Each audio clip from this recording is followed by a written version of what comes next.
des limites par rapport au financement et oui, vous avez besoin d'un financement aussi pour l'éclairage public. Et le problème, souvent, c'est d'ordre administratif et cela serait bien de peut-être réallouer le coût de l'électricité, par exemple, par rapport au coût de l'investissement. Et Et donc, dans les lignes de budget, en fait, les investissements et les dépenses sont deux lignes de budget différentes. Alors, l'officier, le fonctionnaire responsable a tendance à ne pas voir la preuve de cette connexion. L'un des grands problèmes, en fait, que nous rencontrons en Afrique subsaharienne, c'est qu'il n'y a pas nécessairement de budget alloué pour l'entretien opérationnel, parce qu'il n'y a rien vraiment de prévu dans ce sens. Ensuite, il y a des solutions techniques qui doivent être adaptées au système qui a été adopté et également considérer les conditions locales, savoir quels sont les risques de vol et de pouvoir gérer ce type de risque. Pour ceux d'entre vous qui sont intéressés, voici la référence. En fait, c'est un outil qui a été développé dans la conception de ce type de projet au niveau des autorités locales et des initiatives en rapport aux luminaires de rue. Je vais vous lire les titres, en fait, les principaux points à considérer. Et s'il n'y a pas donc de réseau électrique, on doit s'intéresser, même où même celui-ci est disponible, souvent les municipalités ont décidé de les remplacer avec des lumières solaires. Les raisons de cela est de réduire la maintenance et réduire les coûts d'électricité qui représentent une charge importante pour les municipalités. Donc la capacité de développer ce type de projet en fait nécessite l'intervention d'un consultant, mais aussi la disponibilité de compétences locales. La question de l'adaptabilité et de la protection par rapport à l'avenir, c'est-à-dire ce que nous faisons maintenant avec une période de vie sur le long terme, va rester pour le long terme, c'est-à-dire que nous devons considérer toutes les technologies disponibles, mais également accéder à ce qui est déjà prouvé, mature et mûr, et même s'il y a des changements par rapport au réseau électrique et que cela n'est pas le cas, mais cela pourrait se produire dans le futur. Les conditions de l'utilisation des routes, ceci bien sûr est important pour la sécurité, mais vous devez être conscient de l'utilisation pour les routes sans trottoirs, il y a moins de circulation de trafic, mais il y a beaucoup de piétons, donc en particulier dans les zones isolées où il n'y a pas de luminaire. Donc l'emplacement de ce type d'unité doit être pris en compte dans le développement de la stratégie auprès des écoles pour traverser les rues. Donc, et le coût de l'énergie, bien entendu, c'est important. Mais et la sécurité, bien sûr, un autre élément, et les réglementations. Donc, souvent, il n'y a pas de réglementation, mais des normes techniques qui existent. Et donc, ceci est important de clarifier quelles sont les réglementations en la matière. L'exemple ici, c'est donc un projet de rénovation au Cap, en Afrique du Sud, et donc ils ont calculé l'économie en énergie en comparant le LED avec des lampes de sodium, de transformer. Les économies peuvent être ensuite réintégrées dans le budget. Ce sont les économies. Ensuite, vous avez l'investissement et la période de retour de votre investissement qui est ici donc de 7 ans. Je vous donne quelques minutes de plus, mais vous arrivez à terme, on arrive aux toutes dernières diapos. Donc, ceci est ressorti du projet que nous avions. Donc, ceci montre en fait les différents modèles de financement, les modèles commerciaux en fait qui sont pris en compte avec ce qui appartient au public et pris en charge par le public ou les investissements avec un prestataire de services privé, avec un financement externe, en fait, avec une compagnie qui fait l'investissement et reçoit ensuite un paiement régulier. Et donc, cela signifie qu'il y aura moins d'économies, des initiatives, des partenariats publics-privés, en fait, qui peuvent être faits de manière à 100% privée ou avec une participation de la gouvernance locale. Voici donc les différentes options qui sont possibles dans les modèles opératoires de financement. Toutes ces options sont en fait comparées en matière de comment les risques sont identifiés ou sont alloués, les capitaux, les dépenses en investissement, les subventions et déterminer qui sera responsable de l'opération, de l'entretien, de la vente et du marketing. Ceci est un outil qui a été développé à partir de l'analyse de différents projets. Comme ça, vous pouvez suivre à quel endroit vous vous trouvez dans cette échelle, dans ce tableau. Et la dernière diapo, c'est ce que nous faisons actuellement. La semaine prochaine, ma collègue en fait, se rendra dans une ville au Cameroun.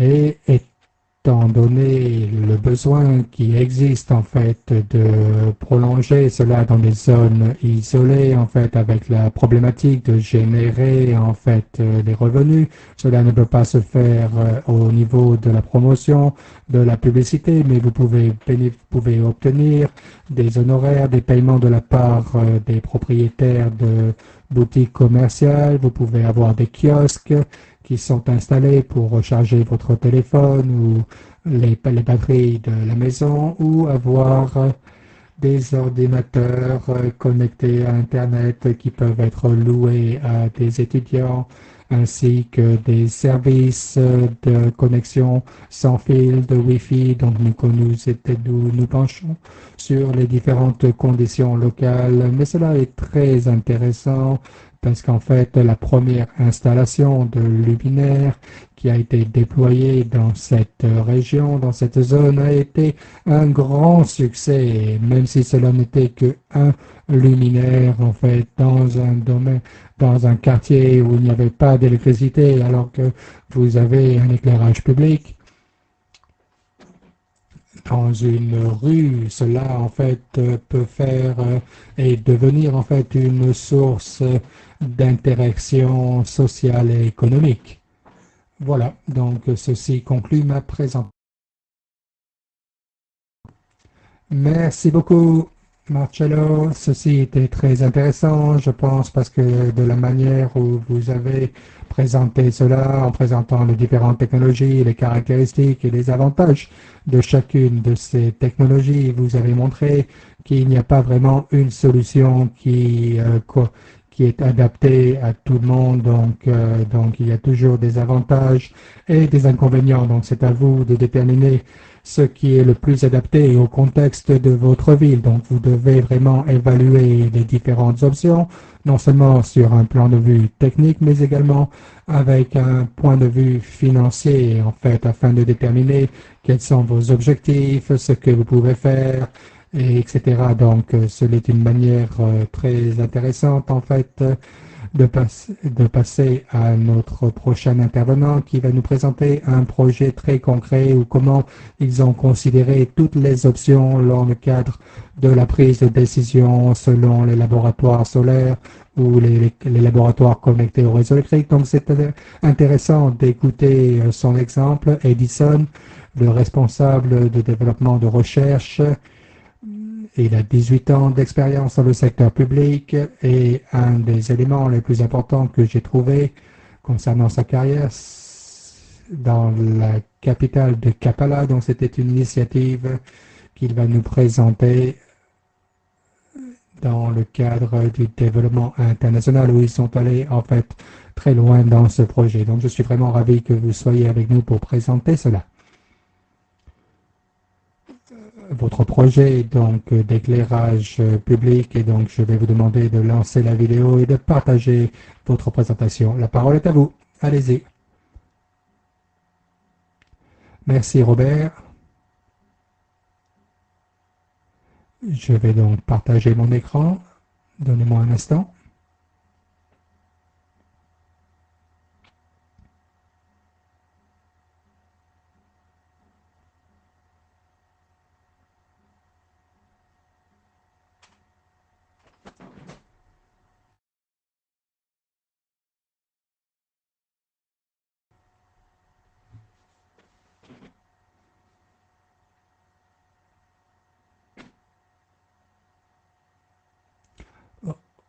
Ok, j'espère que vous pouvez m'entendre. Oui, et si vous pouvez choisir le mode présentation, ce sera encore mieux, mais vous êtes prêts? Vous pouvez y aller. Merci beaucoup. Ce n'est pas une très longue présentation et je suis reconnaissant pour votre patience avec les quelques difficultés techniques que j'ai rencontrées. Donc, je vais essayer de me tenir dans les temps qui me sont impartis. Donc, nous avons commencé à préparer notre projet de luminaire de rue. En fait, il y a 3 ans de cela. Et la présentation se compose de 2 parties. La première vous donnera une vue d'ensemble de ce qui avait été déterminé dans le plan guide, en fait, dans lequel nous avons établi les priorités des quartiers dans la ville, en fait, sur la base du projet que nous sommes en train de mettre en structure. Donc, c'est ainsi que se présentera donc ce que je vais vous présenter. Donc, rapidement, pour le projet, en fait, qu'on avait besoin que cela soit en alignement avec notre plan de développement national et que cela corresponde également au plan stratégique de la ville. Nous sommes maintenant dans une nouvelle phase de planification stratégique pour la période 2020-2025.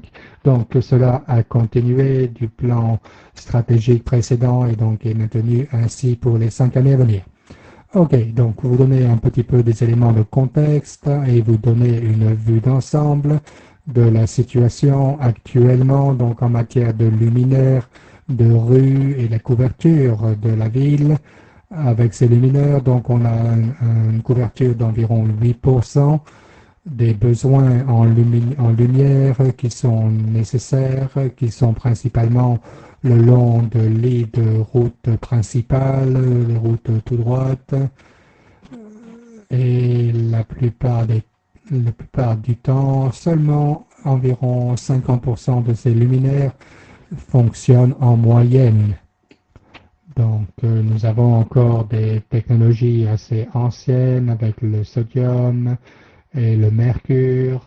On en a encore quelques-unes, quelques lampes comme ça sur notre réseau. Une autre difficulté, bien entendu, que nous avons dans la ville, c'est la criminalité, un taux de criminalité qui est assez élevé dans les différents voisinages. Nous avons également des problèmes assez conséquents avec le vandalisme de ces luminaires, comme vous le devez peut-être l'expérimenter également dans d'autres endroits, comme cela a été noté tout à l'heure par l'intervenant précédent. Donc ça, cela représente aussi un défi conséquent, en particulier pour les installations de luminaires solaires, mais aussi pour les autres types de luminaires dans le réseau, etc. Donc cela est vraiment aussi un grand défi. Kampala, en fait, est un peu plus sécurisé comparé à d'autres voisins, même dans la nuit. Mais à cause de cela, nous avons encore quelques problématiques et c'était une ville, en fait, avant Covid qui était assez vivante, avec des activités jusqu'à très tard dans la nuit, mais maintenant notre président a décidé que peut-être on pouvait continuer l'activité même dans la nuit. Donc on a pensé que la provision de lumière, de luminaire en fait est une bonne caractéristique pour la ville de Kampala autour de hublots, de transport, des lieux de divertissement où il y a des commerçants qui vendent le bord de la route, des activités de ce type pour les résidents de ces villes. Donc, pour contribuer à la transformation économique, cela est important. Les luminaires deviennent un élément essentiel. Nous avons également une initiative nationale en collaboration avec la police pour le déploiement de caméras de télésurveillance où nous avons eu quelques difficultés par rapport à cela, par lequel le gouvernement a décidé de déployer un réseau de caméras. Donc on a travaillé conjointement avec eux. Bien sûr, nous avons aussi une grande partie de la population de la ville qui marche en fait de leur maison à leur lieu de travail. Et inversement, donc il y a des questions de sécurité pour les piétons, c'était donc une problématique à prendre en compte. Et bien entendu, lorsque on s'intéresse aux activités économiques, comme je l'ai mentionné, durant la journée, mais aussi avec la possibilité de prolonger les heures de travail, en fait, durant la journée, cela représente une opportunité intéressante pour nous, mais aussi pour les activités adressées au tourisme, cela est un avantage. Et donc, il permet de créer des emplois pour la jeunesse, mais aussi de rendre ce projet aussi inclusif que possible. Et donc, nous voulons cibler également des établissements informels où ils n'ont pas nécessairement de luminaires privés. Donc, en matière de déploiement, nous parlons de routes linéaires, mais aussi dans les endroits où il y a des établissements informels. En matière de couverture du réseau, comme vous pouvez le voir, je vous montrerai où nous en sommes aujourd'hui et nous voulons être en matière de déploiement de luminaires. Donc actuellement, nous avons environ un peu moins de 2000 luminaires et nous voulons atteindre un chiffre d'environ 30 000 luminaires en activité. Donc cela vraiment sera un progrès considérable en matière de déploiement, mais cela bien sûr vient avec ses propres défis. En matière des zones qui sont couvertes et que nous ciblons dans cette couverture, comme je l'ai dit, le nombre total qui a été estimé en fait, nous pensons que nous avons besoin entre 100 à 150 points de luminaire, donc nous devons réduire cela dans le cadre de différents projets que nous pouvons gérer sur une certaine période de temps. Donc le premier point sur lequel nous nous concentrons actuellement, c'est donc d'identifier les rues, les routes, qui sont très utilisées, mais n'ont pas de luminaire. Ensuite, nous avons des routes secondaires qui également ne sont pas dotées de luminaire, des routes tertiaires et des routes communautaires. Donc, nous parlons d'environ une longueur d'environ 711 km de routes linéaires.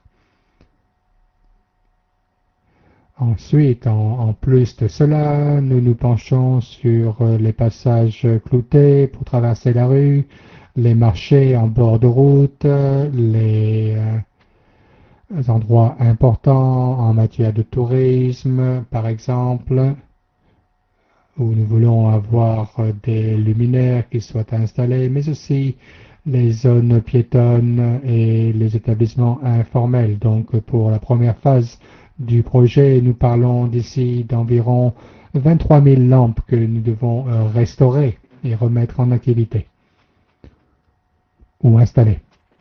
Et ceci inclut également par rapport à ce qui est déjà existant, donc qui ont déjà été réalisés. Donc,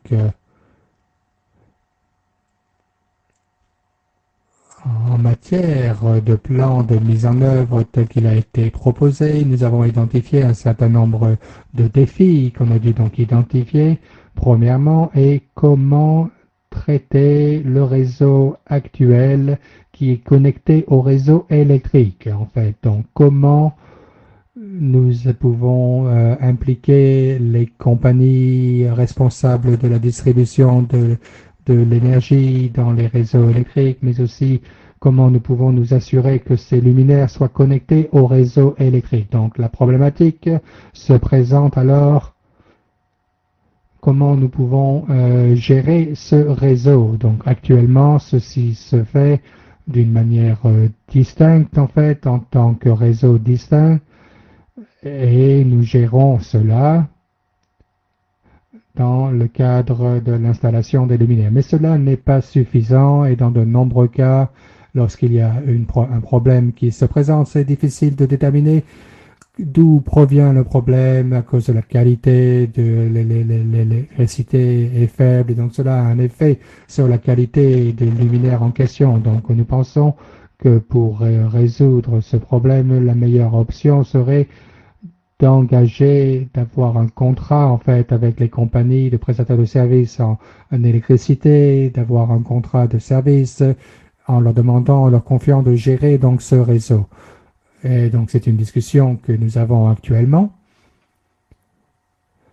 Et la deuxième partie est comment gérer en fait la prolongation de ce réseau. En fait, comme je l'ai indiqué, nous allons d'un peu moins de 2000 postes luminaires jusqu'à plus de 23 000. Donc cela va représenter des coûts supplémentaires et la question comment nous allons traiter cela pour nous assurer que le réseau reste durable et fonctionne sur le long terme. Donc la problématique ici est donc de comment établir des contrats d'une telle manière que vous pouvez exploiter ces contrats par rapport avec les différents types de contrats qui pourraient être mis en place, de sorte que le prestataire de services en matière d'équipement peut être intéressé durant toute la période concernée, donc que ce soit des compétences, des autorités locales qui soient responsables pour cela.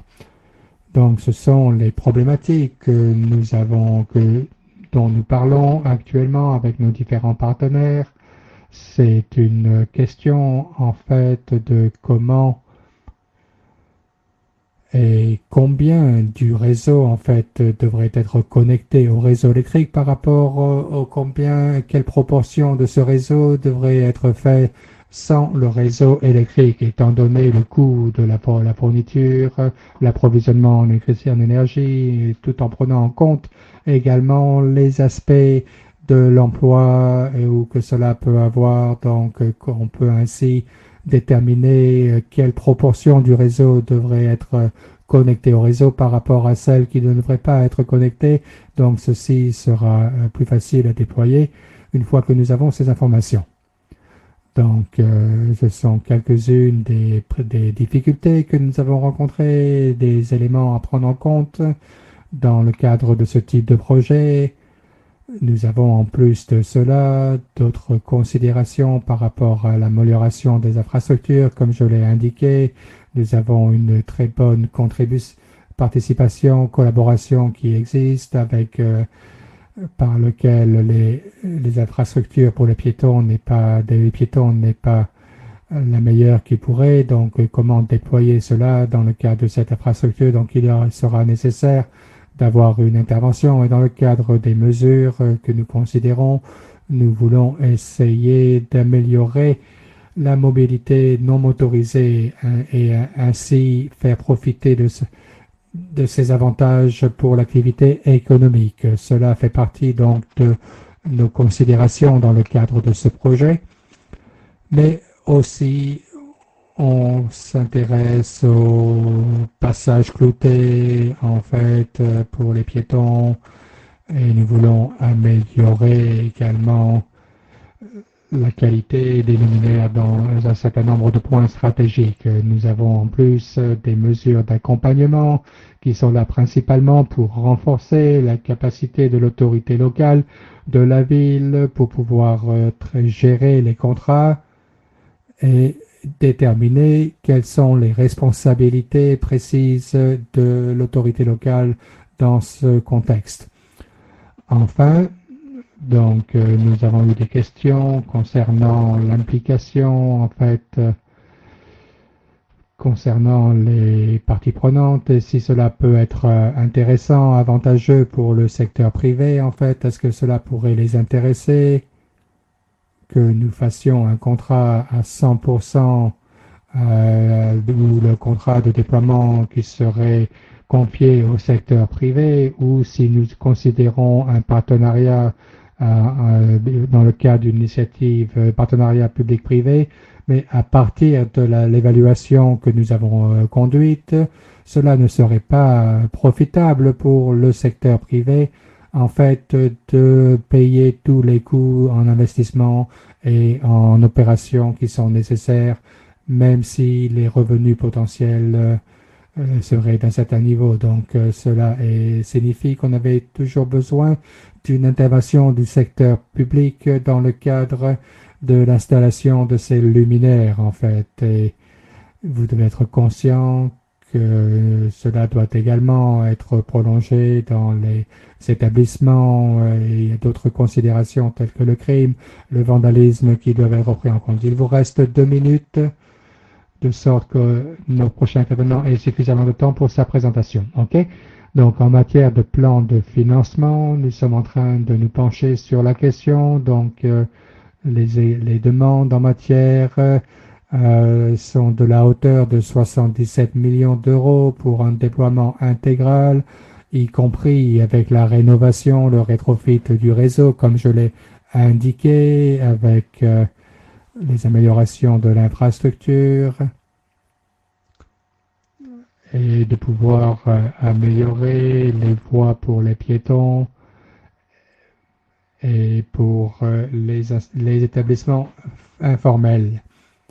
Donc voici les résultats de ce projet, comment le projet s'est structuré. Actuellement, nous sommes en train de passer les différentes étapes d'approbation de financement, tout ce type de démarches en fait pour que le projet puisse être lancé et devenir réalité. Et ceci conclut ma présentation. Si vous avez des questions, je serai ravi d'y répondre. Mais ceci conclut donc ma présentation. Très bien, merci tout d'abord pour avoir pris le temps de nous présenter cela. C'est un projet très impressionnant. J'ai également examiné votre présentation. On peut voir les avantages que cela représente pour le transport et que les luminaires peuvent vraiment apporter. Si vous considérez l'échelle, en fait, ce sera un processus transformatif très concret. C'est également de voir les différents éléments que vous avez présentés, donc les éléments d'ordre financier. D'un côté, vous avez un mode de financement pour les luminaires solaires et un autre pour l'efficacité des lampes aux réseaux électriques et la complexité, en fait, avec différents modèles à différentes sections de l'investissement. Et je crois que ce qui était aussi très pertinent, c'est ce que vous avez dit au début, en fait, par rapport à l'expansion, de sorte que vous devez créer suffisamment de revenus pour que cela puisse se fonctionner par soi-même. Donc, il y a en effet une nécessité d'avoir des composantes en matière de subvention. Et je peux voir que la FD vous a apporté un soutien assez important. Et donc, c'est très bien que cela puisse se faire. Et cela nous donne en fait une bonne idée de comment vous vous penchez sur ce projet par rapport au portefeuille de produits. Donc on va ensemble parcourir certaines des points que vous avez présentés ultérieurement. Donc, si vous pouvez interrompre le partage de votre écran de sorte que le prochain intervenant puisse à présent présenter son écran.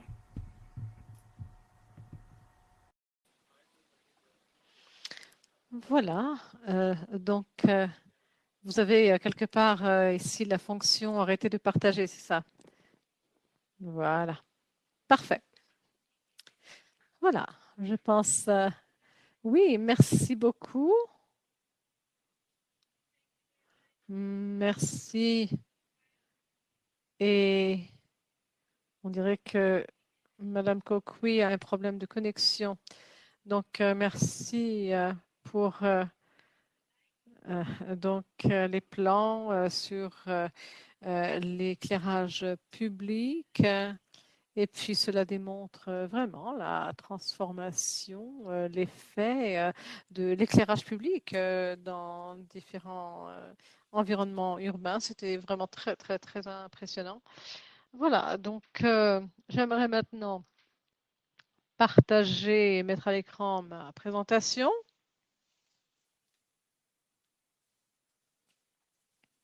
Voilà, j'espère que vous pouvez la voir. Donc, oui, par rapport à l'AFD, pour le développement, nous voulons soutenir, bien entendu, la KKCA au travers de ces projets d'éclairage public financés par l'AFD et par donc l'Union européenne, par Creditport. Et puis, voilà, donc c'est par rapport au plan directeur de Kampala qui avait été présenté, ça en fait partie. Et puis, je vais donc juste souligner certains aspects. Alors, pourquoi l'AFD a décidé de soutenir ce projet en tant que projet stratégique pour Kampala? Eh bien, ensuite, nous pourrons un peu approfondir le sujet, pourquoi ce projet a été analysé en tant que euh, durable de la perspective d'une agence, d'une institution de financement. Et puis, nous allons parler ensuite de la phase opérationnelle pour le projet d'éclairage public.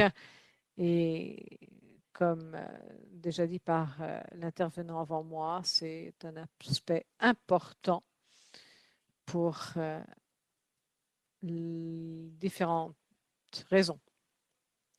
Et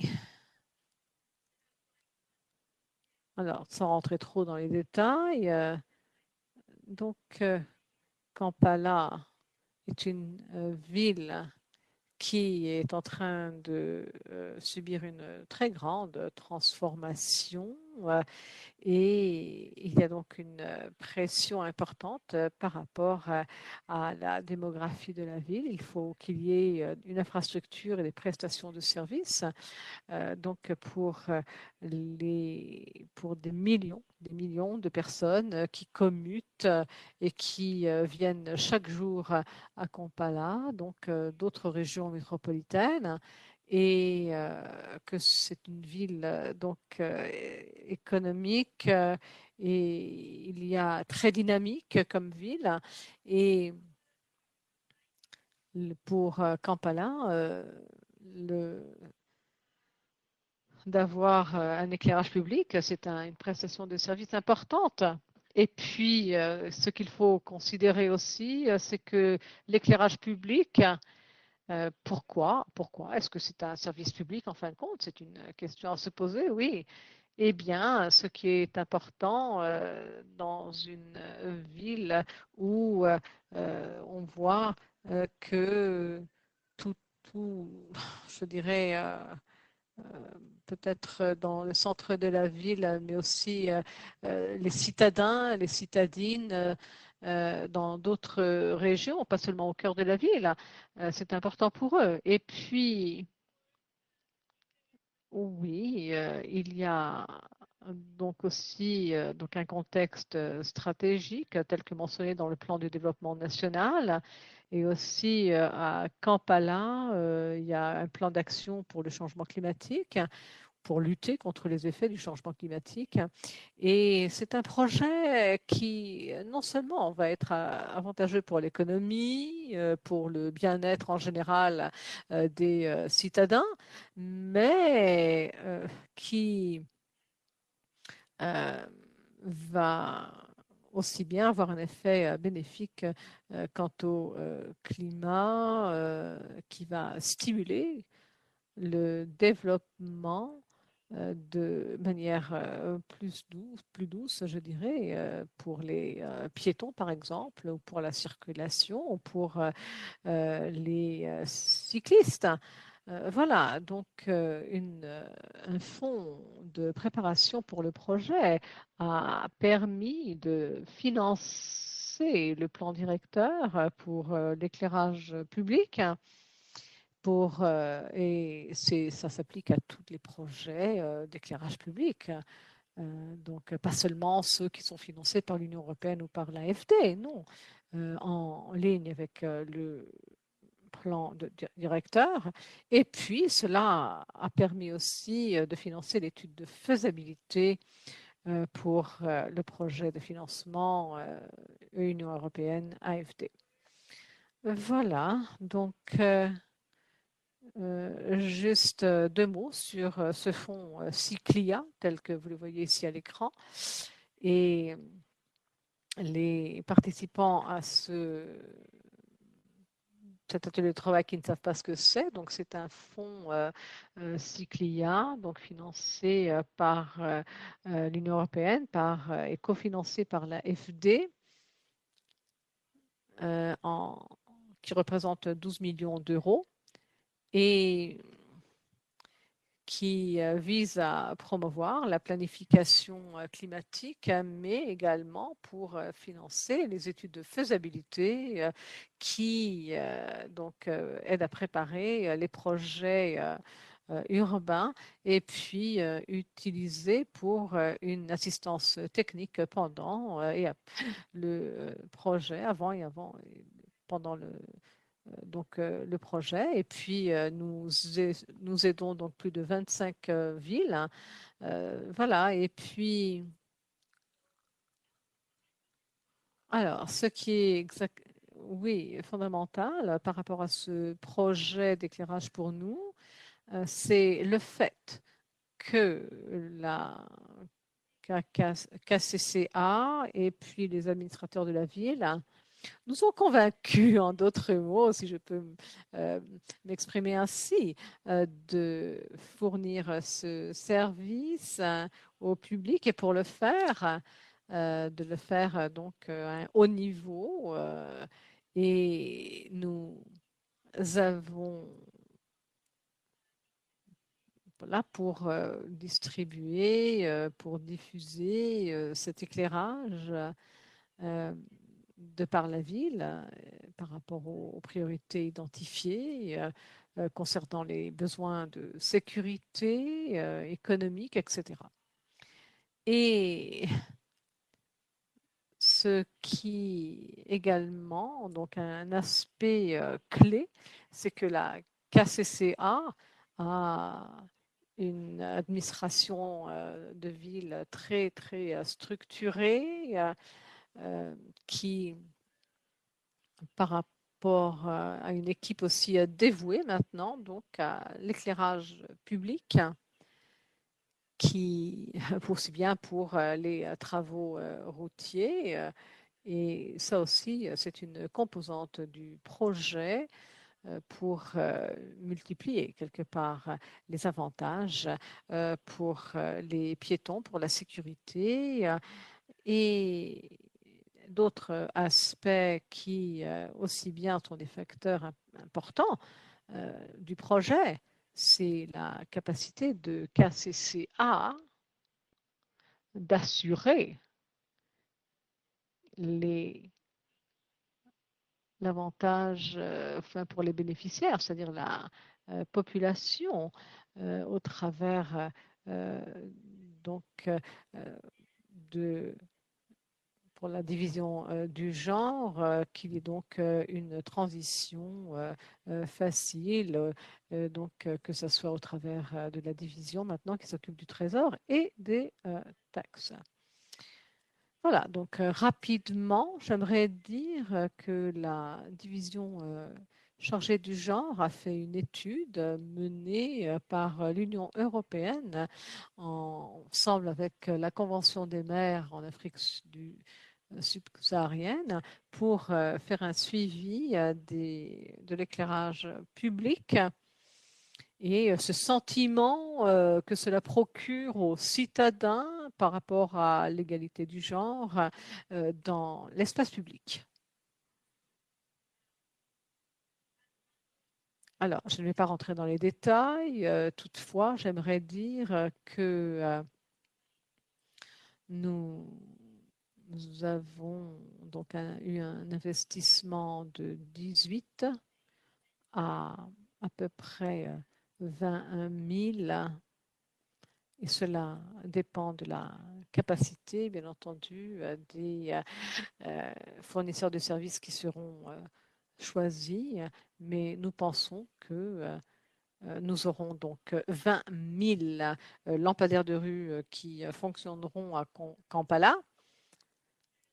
Alors, pour nos auditeurs, c'est un choix logique car beaucoup a été discuté pendant l'étude de faisabilité ou cette phase de faisabilité du projet plutôt, où nous avons donc étudié quelle technologie utiliser et puis je pense que ça dépend du contexte souvent et c'est un choix qui sera à faire par rapport à des facteurs multiples, non seulement de nature financière, mais également de nature urbaine, faisabilité du réseau électrique et par rapport à l'étude de faisabilité pour euh, aussi bien voir un peu quelles sont les proportions, essayer de cartographier cela et voilà, donc comment dirais-je, ça représente le gros du travail de déterminer ceci et le choix de la KCCA a été de favoriser donc l'éclairage solaire jusqu'à 75% et les solutions donc branchées sur le réseau électrique représentent 25%. Par rapport à la gestion maintenant, le choix est plutôt tombé sur les partenariats publics-privés pour les contrats donc opérationnels où les fournisseurs de services auront des contrats à long terme et cela correspond en effet par rapport au cycle de vie de l'équipement qui a été installé et financé, c'est-à-dire une vingtaine d'années, si j'ai bien entendu. Voilà, et puis par rapport à la performance, la, la KCCA va aussi bien faire un contrat de performance et fera un suivi évaluation pour tout problème. Et puis s'il y a donc des échecs, il y aura des sanctions par rapport à ce contrat.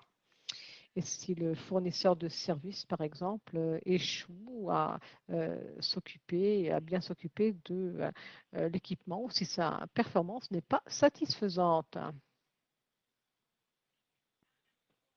Et puis,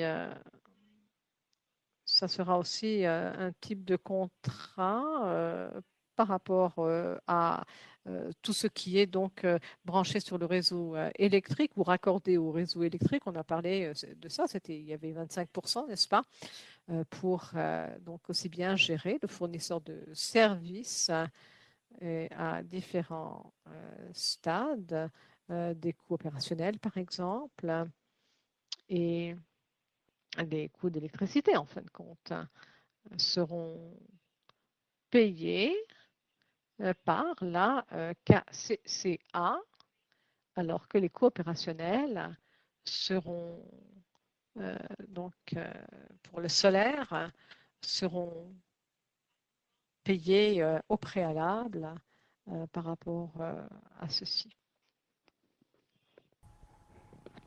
Donc, je voulais également me concentrer un petit peu sur l'élément de l'assistance technique parce que c'est un aspect assez important pour nous dans le sens où, bien sûr, que nous devons nous assurer d'une mise en œuvre en douceur, mais c'est aussi une manière, en fait, d'organiser la formation qui est nécessaire principalement pour les équipes de l'autorité locale KCCA qui pourront ainsi en fait faire le suivi des performances du contrat. En fait, c'est quelque chose d'assez spécifique, très spécifique même, et que pour l'équipe responsable de l'éclairage public, ce sera assez nouveau en fait, parce que dans le passé, ceci était traité depuis la maison, depuis chez eux en fait, donc c'est un changement assez considérable dans la manière où cela est traité. Un autre élément qui est aussi important à prendre en compte en fait dans le cadre de cette assistance technique, c'est le soutien qui sera apporté à la collecte des tarifs, c'est-à-dire que des intervenants précédents a mentionné que la publicité qui peuvent apporter des revenus supplémentaires durant la phase opérationnelle.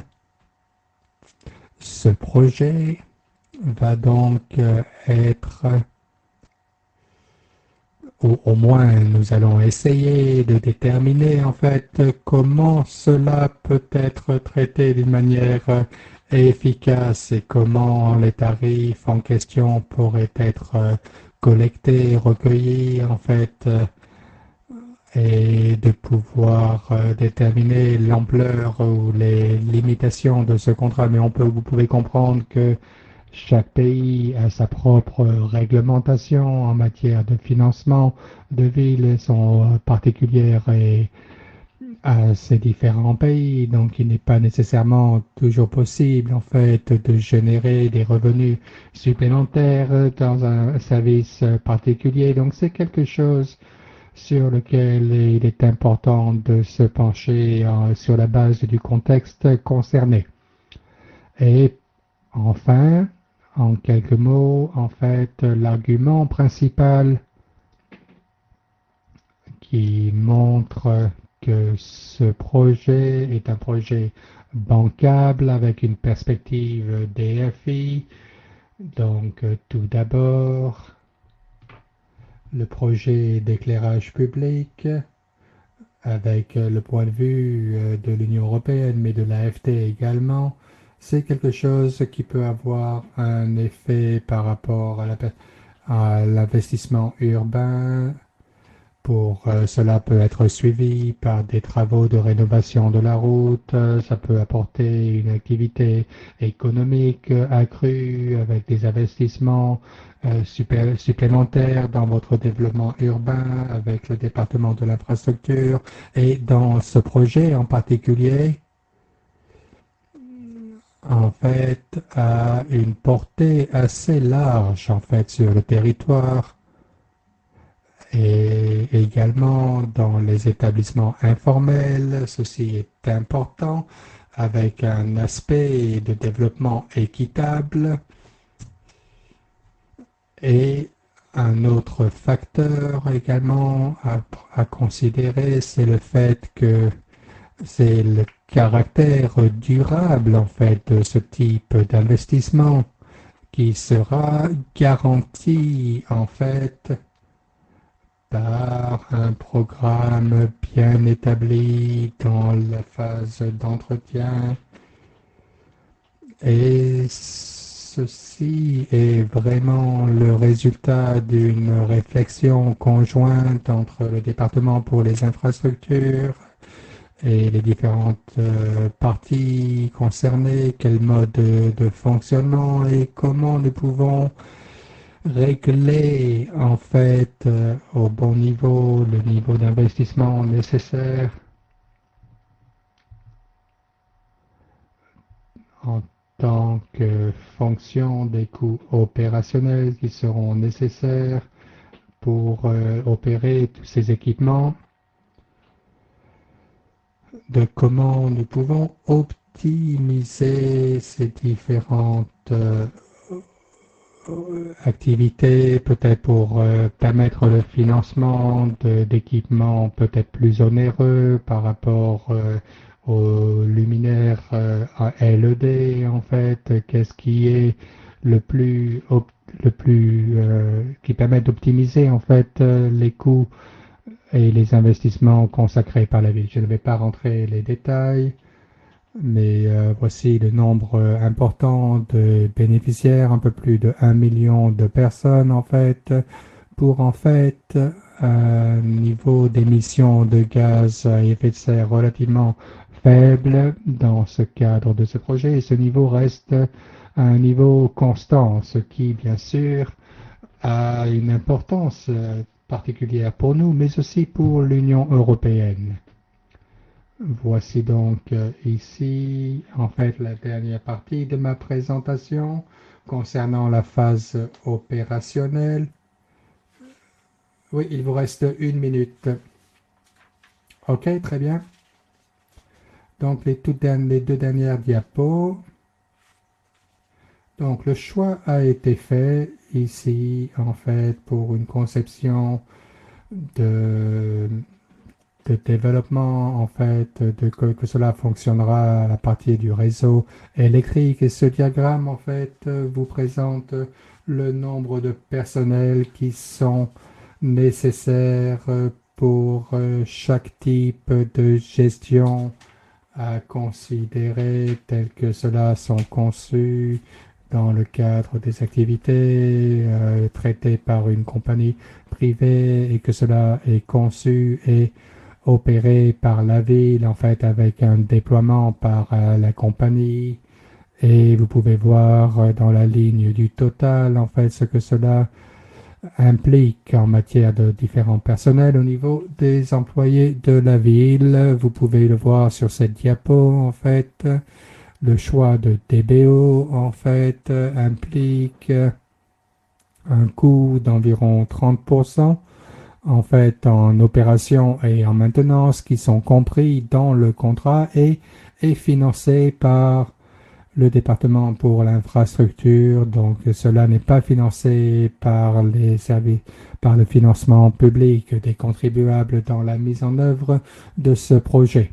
Et enfin, peut-être ce qui est sans doute le point le plus important est le fait que le total de ces coûts d'opération et de maintenance pour la ville, en fait, va rester quasiment le même à ce qu'il est aujourd'hui avant le projet. Et cela est la conséquence, en fait, de deux aspects. Donc, le choix pour des luminaires solaires, bien entendu, mais aussi, il ne faut pas sous-estimer l'effet du système centralisé. Et le tout dernier point, est en fait une question de savoir si la promotion, les publicités qui seront mises sur les pôles en question seront suffisantes pour nous fournir suffisamment de ressources pour pouvoir être réinvestis pour le remplacement des batteries après 10 ans d'activité, 10 ans d'utilisation. Bien sûr, cela ne concerne pas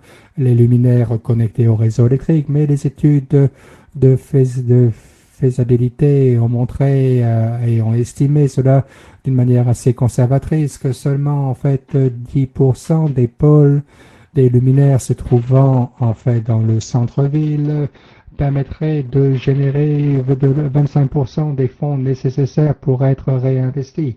Donc si les revenus en fait de la promotion de la publicité pouvaient être mis de côté pour le réinvestissement, il serait alors possible de le faire par ce moyen, grâce à ces revenus supplémentaires. Très bien, merci beaucoup. et je suis prêt à répondre à vos questions.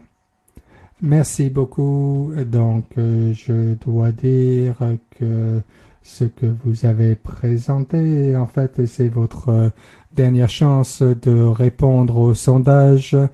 Et ceci sera conclu dans une quinzaine de secondes, donc ce qui est très bientôt. Et je voudrais également demander à Edison de montrer sa vidéo parce que nous n'avons pas beaucoup de temps. Mais ce que nous avons vu également, un des avantages dans le cadre du travail qui a été réalisé par l'AFD dans ce projet, en fait,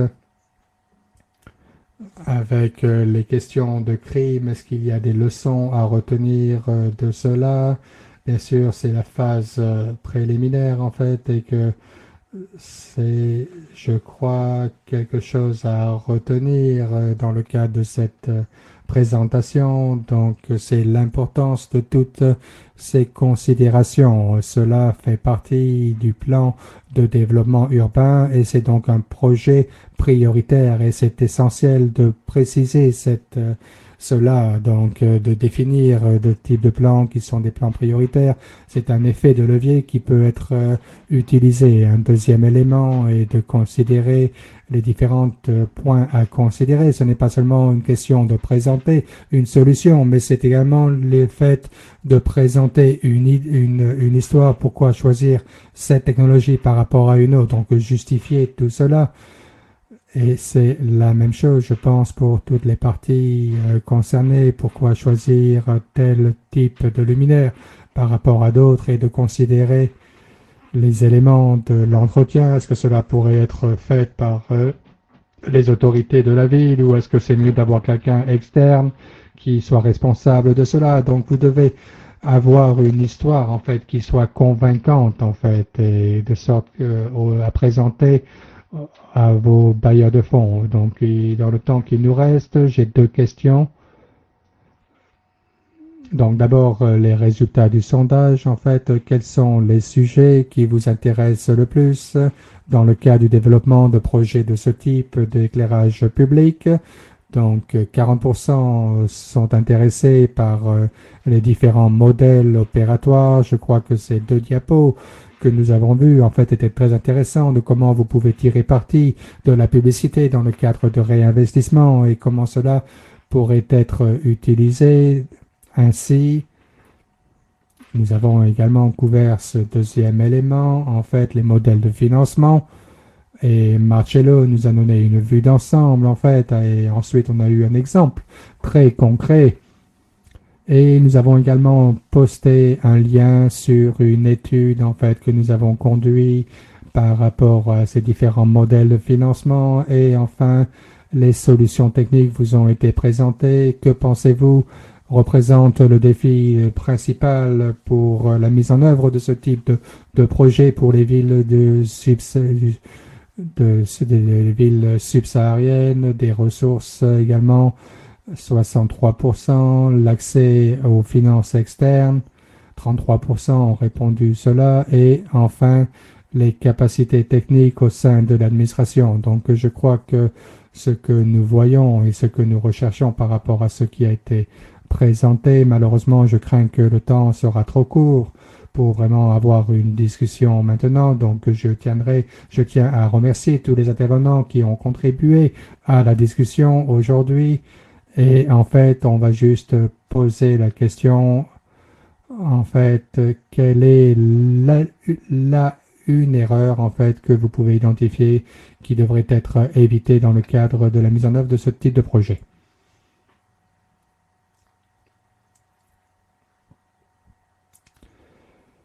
Et ce qui doit être adressé de manière appropriée. Donc l'interprète s'excuse, le son a été interrompu. Marcello, c'était impossible de comprendre votre dernière phrase. Quelles sont les erreurs principales que vous avez identifiées dans le cadre des projets qui vous ont été présentés? Quelque chose qui vous pensez est toujours une erreur. Vous avez seulement 2 secondes pour répondre à cette question. Une réponse très courte.